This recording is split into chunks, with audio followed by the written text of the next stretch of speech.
Bonjour à tous, j'espère que vous allez bien, que vous passez un excellent moment. C'est avec beaucoup de plaisir que je vous retrouve aujourd'hui pour cet épisode bilan de la série Consommons local que j'ai déroulé durant tout le mois d'octobre. Et je souhaiterais rapidement revenir dans cet épisode sur ce qui était cool, comme sur ce qui était un peu moins cool, et qu'il faudrait améliorer afin de contribuer à l'ancrage de la culture du consommation local dans notre pays. Alors, je vais laisser, comme d'habitude, couler le générique. Ce sera la dernière fois. Et on va juste faire le bilan ensemble juste après.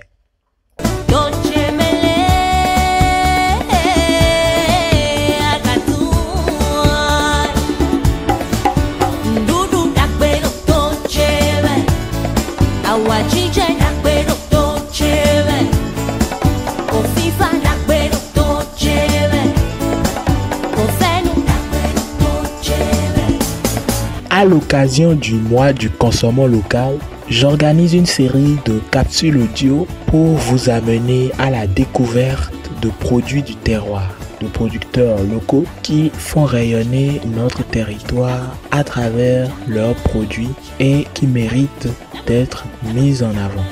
Je vous invite très vivement à découvrir avec moi ces produits et surtout à les consommer. C'est parti! Alors, je vais commencer par vous dire déjà ce qui m'a plu durant ces petites capsules audio que j'ai pu enregistrer avec Tiwa Rice, Airvents Design, Atileba, Gounou, NG Nature et Angels Floor. Alors, ce que j'ai beaucoup apprécié, c'est déjà l'intégration du paramètre écologique dans la production de ces produits-là. C'est assez surprenant, on ne s'en rend pas forcément compte, on se dit peut-être que c'est une question qui est reléguée au second plan, ou du moins qui est réservée aux activistes pro-écologistes ou pro-environnement. Mais on se rend compte qu'en fait, il y a beaucoup d'entreprises qui, dans leur production, intègrent ce paramètre-là et fait partie intégrante de la façon dont ils assurent la production, la fabrication de leurs produits. Ce qui est assez intéressant et que moi j'ai énormément apprécié. Le deuxième élément qui m'a beaucoup touché, c'est le fait qu'il y a un problème de marketing, si on peut dire ça comme ça, avec nos produits locaux. Mais il faut dire que ce que j'ai constaté, en tout cas sur les produits que j'ai eu à vous présenter, c'est qu'ils sont, du point de vue marketing, très bien présentés. Pour ceux qui ont un site web, je vous conseille vivement d'aller voir. C'est des sites qui sont très bien réalisés et qui sont en fait qui vous poussent en fait à acheter. Au départ, je vais visiter certains sites web, je vais pas citer les noms, que j'ai vraiment beaucoup apprécié et qui ont ensuite conduit tout simplement au fait que j'ai commandé des produits. Le troisième élément que j'ai beaucoup apprécié, c'est la qualité des produits. Je ne l'ai peut-être pas dit dans les capsules, mais la plupart des produits que je vous ai présentés, ce sont des produits que j'ai testés, que j'ai déjà consommés au moins une fois. Et donc, il y en a d'autres que j'ai pas consommés, il faut aussi préciser. Mais pour la plupart, je les ai consommés. Et il faut dire que j'ai vu que ces produits étaient vraiment de bonne qualité. Je peux vous l'attester. Et je vous encourage encore une fois à les consommer. Quatrième élément, ce que je voudrais également faire, c'est relever la présence des auditeurs, des lecteurs sur cette série, qui a également été attentif à ces petits produits-là. Ça aussi, ça m'a vraiment touché et je vous en remercie. Je profite pour vous en remercier. Alors, on va passer maintenant aux choses qui n'étaient pas superbes, à mon avis. Parce que s'il faut dire la vérité, en fait, consommer local, ça a d'énormes avantages. Et j'ai eu l'occasion de le dire à plusieurs reprises, notamment dans l'article introductif de la série, pourquoi il faut consommer local. Il y a aujourd'hui beaucoup de raisons, malgré cette utilité qu'il y a dans le fait de consommer des produits locaux. Il faut dire qu'il y a plus d'une raison qui justifie encore le fait que beaucoup de consommateurs locaux, béninois ou africains en général, préfèrent consommer des produits importés plutôt que des produits locaux. Donc, il est très utile ou très important de détecter ces raisons afin d'y apporter des solutions adéquates et ensuite de faire entrer le consommation local dans nos habitudes. Alors, le premier élément que je souhaite proposer, le premier élément qui justifie selon moi la faiblesse de la culture du consommation local ici, c'est la qualité des produits locaux. C'est le premier argument, en fait, qu'il faut toujours regarder. Malheureusement, il y a beaucoup de produits locaux qui ne respectent pas les normes de production et qui ne sont tout simplement pas de bonne qualité. Aujourd'hui, il y a beaucoup de produits locaux qui sont écoulés sur le marché sans qu'il n'y ait de véritable contrôle de qualité. Et ceci est dû au fait qu'il y a beaucoup de producteurs qui restent encore dans l'informel, qui ne sont pas répertoriés par les autorités compétentes. Et en fait, ça, ça, ça nous pousse en fait, ça crée une réticence en fait au niveau des consommateurs à acheter des produits dont on n'a pas la certitude qu'ils sont de bonne qualité. La deuxième raison, c'est la faiblesse de la production locale. Même quand les produits locaux sont de qualité, qui sont validés par les institutions de contrôle qualité, il faut aussi ajouter qu'ils ne sont pas produits de façon suffisante pour satisfaire toute la demande. C'est ce qui est quand même légitime, vu les importations de produits qui sont faites pour satisfaire cette demande. Il faut que la production locale soit à même de satisfaire toute la demande. Si ce n'est pas le cas, ce sera forcément toujours difficile de préférer les produits locaux aux produits importés. Donc, les produits qui sont rares sont souvent plus chers. Et donc, plus que les produits importés sont plus nombreux sur le marché, ils sont moins chers par rapport aux produits locaux, puisque ces produits locaux deviennent rares du simple fait qu'ils ne sont pas produits en quantité suffisante.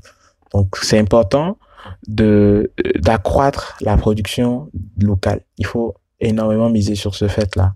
Il faut que les entreprises, que l'État, dans la mesure du possible, puissent les accompagner et les encourager à accroître leur production afin de satisfaire l'intégralité de la demande locale. Et pourquoi pas même au-delà. Alors, la troisième raison que moi je trouve qui fait qu'on n'a pas encore cette culture du consommation local, c'est la surenchère des prix. C'est une raison pour laquelle beaucoup délaissent les produits locaux. Il faut dire qu'il y a beaucoup de producteurs qui exagèrent. Ah oui, ça, c'est vrai. Il y en a beaucoup qui exagèrent sur leur marge au nom du simple fait que les produits sont locaux. Malheureusement, cela n'a qu'une seule conséquence. Quand le produit est de qualité malheureusement médiocre, ça fait tout simplement fuir les clients. Ça n'a pas un autre effet. Donc, les producteurs doivent essayer de proposer des prix raisonnables et accessibles sur le marché parce que il faut rester dans la dynamique et dans la logique de ce que vous faites. Si vous produisez un produit de luxe, un produit de qualité supérieure, alors là, il n'y a pas de raison que votre produit que le prix de votre produit soit déprécié. Mais si vous faites du bas de gamme et que vous pas forcément du bas de gamme, mais un produit qui n'est pas d'une qualité aussi élevée que ça, mais que vous cachez derrière euh, le, le label local pour augmenter le prix, je pense que il n'y a qu'une seule conséquence, comme je l'ai dit, c'est faire fuir les clients. Alors, la quatrième raison, c'est que les produits sont méconnus. Les produits locaux ne sont pas vraiment visibles sur le marché. Quand on va dans les boutiques, dans les supérettes, on retrouve beaucoup plus de produits importés que de produits locaux. Même s'il y a vraiment beaucoup d'efforts que ces enseignes, ces grandes surfaces-là essaient de faire aujourd'hui pour qu'il y ait quand même des produits locaux dans les rayons des supermarchés. Mais il y a un réel problème de marketing que beaucoup d'entreprises locales n'ont pas encore su résoudre. Elles utilisent pour la plupart les canaux de diffusion classiques et ne s'adaptent pas encore aux nouveaux canaux de communication pour attirer les clients. Et donc, moi, je pense que c'est important. Et il y a beaucoup d'exemples dans la série que vous pouvez imiter, que vous pouvez voir, qui ont vraiment misé sur la communication. Même si, en fait, on ne consomme pas votre produit, on sait qu'il existe. Et on y pense le jour où on a les moyens pour l'acheter, en fait. Donc, c'est très important que les produits soient visibles, soient connus de tous sur le marché. Cinquième raison, la négligence du marché sous-régional. Le Bénin, aujourd'hui, c'est un pays membre de l'UEMOA, de la CEDEAO, de l'Union africaine.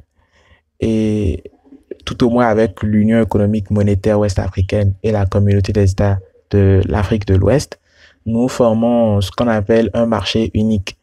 Et ce marché unique, en fait, nous permet ou nous offre la possibilité d'écouler nos produits sur un espace vraiment vaste avec un marché très large. Et je pense qu'il y a aujourd'hui beaucoup d'entreprises locales qui n'ont pas forcément intégré ce facteur dans leurs entreprises. Et on peut le constater même à travers la série, puisque la plupart des entreprises que nous avons interviewées n'ont pas vraiment une politique en ce qui concerne le marché sous-régional. Il n'y a pas vraiment d'ancrage. C'est vrai qu'il y a quelques ventes, quelques exportations qui sont faites, mais c'est pas vraiment encore solide, quoi. Donc c'est important pour les entreprises locales de penser à étendre à étendre leur marché sur le marché sous-régional. C'est important parce qu'il y a des clients qui sont capables de consommer vos produits. Tout comme nous aussi, on pourrait consommer des produits qui viennent du Niger, du Mali, du Sénégal, etc., etc. Donc c'est important de penser à cela. C'est très important. Sixième raison, c'est la mauvaise gestion du facteur humain. Alors là, il faut évoquer il y a le fait que beaucoup d'entreprises locales négligent ou gèrent mal l'aspect humain. On ne s'en rend peut-être pas compte, mais le relationnel, le service client est très important. Il y a beaucoup d'entreprises qui gèrent mal, voire même très mal cet aspect. Votre produit peut être de bonne qualité, votre produit peut être intéressant, votre produit peut être nickel, mais si quand on vient l'acheter, vous n'êtes pas accueillant, vous n'êtes pas souriant, vous n'êtes pas prêt à faire des concessions, vous n'êtes pas prêt à recevoir des feedbacks sur la qualité de votre produit, c'est vraiment difficile de revenir ou de continuer par consommer votre produit. Donc, il est très important que les entreprises locales sachent que elles ont intérêt, elles n'ont que d'intérêt ou que d'avantage à être sympathiques, à être ouverts avec leur clientèle, à être patients, à leur expliquer le bien fondé de peut-être la politique de prix, la politique de marché, la politique de publicité, et d'essayer de transmettre leurs valeurs également aux clients. Parce que c'est très important. Et j'ai eu l'occasion de le voir avec les quelques exemples qu'on a eu dans la série, qui a un énorme travail de branding. On va dire ça comme ça. Un énorme travail de branding qui s'est fait ou qui se fait avec beaucoup de ces marques-là, de ces entreprises qui essaient de transmettre non pas seulement la qualité, le produit, mais aussi les valeurs, les idées qui défendent et qui font leur marque en fait. Donc c'est très important qu'il faut gérer le facteur humain, savoir aller vers les gens, savoir les prendre, savoir les convaincre d'acheter le produit et surtout bien gérer le service après-vente. C'est très important également. Septième raison, qui est certainement la plus importante de toutes celles que j'ai évoquées, c'est la faible consommation des produits. Aujourd'hui, si les entreprises locales améliorent la qualité de leurs produits, sont énormément présents sur le marché, ont une offre très large de sorte qu'elles puissent répondre à la demande et que leurs prix sont conformes ou tout à peu près conformes à la norme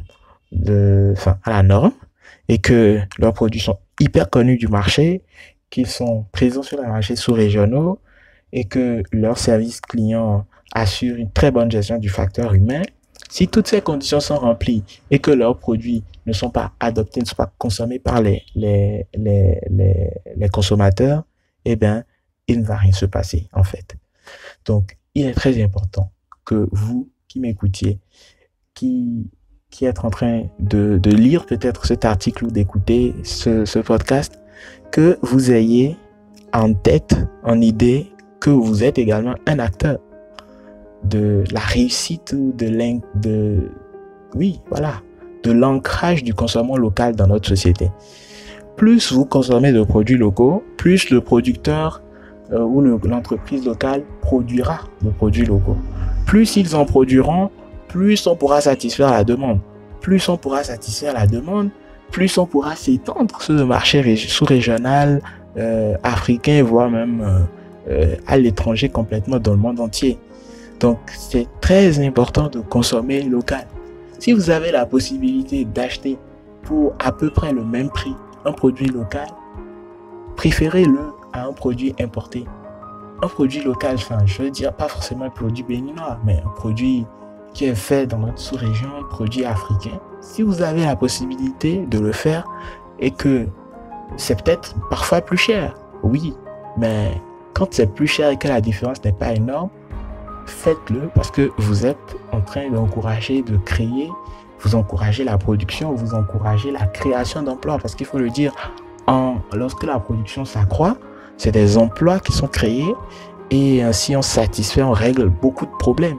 Et comme je l'avais dit, c'est également un enjeu de croissance et de développement que le consommant local soulève. C'est très important. Et donc voilà, ces éléments qui, selon moi, ne marchent pas et qu'il faudrait corriger. J'ai évoqué à chaque fois les pistes de solutions pour aider les entreprises, pour aider ceux qui veulent, qu'on devrait suivre. Alors maintenant, je pense que c'est à votre tour de me dire ce que vous en pensez. Est-ce que vous pensez que nous sommes déjà bien ou pas sur la question? Et est-ce que vous pensez que les solutions que je propose ne sont pas pertinentes ou qu'elles le sont? N'hésitez surtout pas à laisser un commentaire, à le dire. Et si vous avez aimé l'épisode, n'hésitez surtout pas à le partager avec tous ceux qui en auront besoin, vos proches, vos amis, et surtout consommer les produits locaux. Et donc c'est le dernier épisode de la série. Je tenais encore à vous remercier énormément pour votre soutien, vos écoutes, vos partages, vos commentaires. Ça m'a énormément touché, énormément fait plaisir. Et j'encourage tous les entrepreneurs, en dehors de ceux que nous avons interviewés, tous les entrepreneurs locaux à poursuivre, à ne pas baisser les bras, à poursuivre et nous finirons peu ou prou à intégrer le consommant local dans nos habitudes. Je vous remercie encore une fois. Je vous souhaite de passer une excellente suite de journée, une excellente suite de soirée et à très bientôt. Ciao.